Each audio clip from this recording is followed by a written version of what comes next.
C'est l'inconscient au poste de commande. Tout se mélange, c'est une espèce de fatras avec des hallucinations. Donc c'est des gens qui sont dans un autre état. Hein. Et c'est que ça fait une sacrée différence. Nous, on essaye d'eux, eux, ils sont dedans. Vous êtes bien, mais bien, hein. Avec Lucie Delic.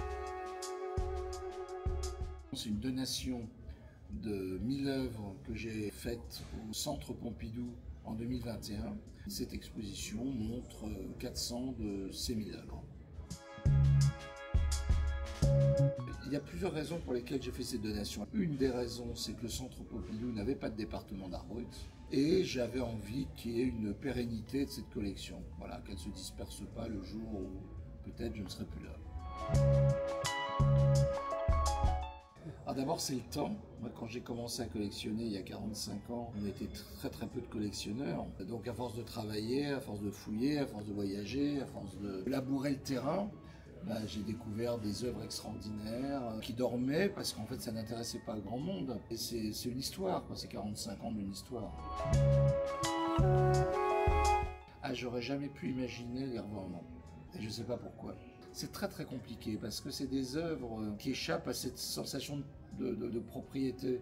Quand vous achetez une œuvre d'un artiste contemporain, bon, il y a un rapport marchand. Au-delà de la qualité de l'œuvre, il y a un rapport marchand. Et les œuvres, elles ont atterri dans des hôpitaux psychiatriques, elles ont atterri dans des campagnes, dans des granges, sur des marchés aux puces. Voilà, c'est un travail presque archéologique.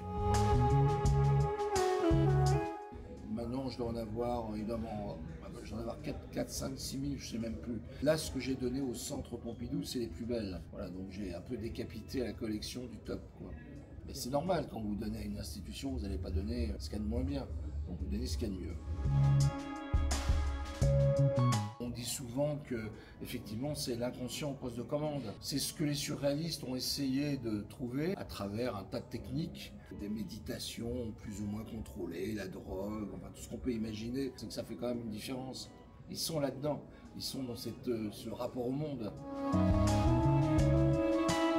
Des gens qui inventent des écritures, d'autres qui inventent des logiques scientifiques pour essayer de contrôler l'incontrôlable, d'autres qui écrivent des grandes épopées, ce qu'on a appelé les épopées célestes, qui sont des grands voyages intergalactiques où ils nous racontent des choses incroyables, où ils ont acheté des planètes, enfin voilà, ça c'est enfin, moi j'adore les œuvres anonymes, j'aime bien pas trop savoir, plonger dans le gouffre des œuvres. Alors oui, souvent c'est des gens qui sont vraiment liés à ce qu'on appelle le grand autre. Interrogation divine, c'est le mystère, la clé du mystère. C'est même pas une pratique, c'est un état d'être. Et c'est que ça fait une sacrée différence. Nous, on essaye d'eux, eux ils sont dedans. Certains d'entre eux, ce sont ce qu'on appelle des psychotiques. C'est des obsessifs, des gens qui... Oui, la psychose, c'est une autre manière d'être, hein. C'est une autre manière d'envisager le monde, de sentir son corps, d'être. C'est autre chose. Nous, on est des bons névrosés, donc on est capable de se parler, on est capable de compartimenter, on est capable de réagir, de souffrir, d'analyser. Eux, pas du tout. Tout ça, ça se mélange. Tout se mélange. C'est une espèce de fatras avec des hallucinations. Ce qui était abominable, avoir des hallucinations c'est pas rien, donc c'est des gens qui sont dans un autre état. Hein. Oui, c'est-à-dire qu'il n'y a pas forcément une évidence de premier degré comme ça, puis quand on regarde, c'est quand même...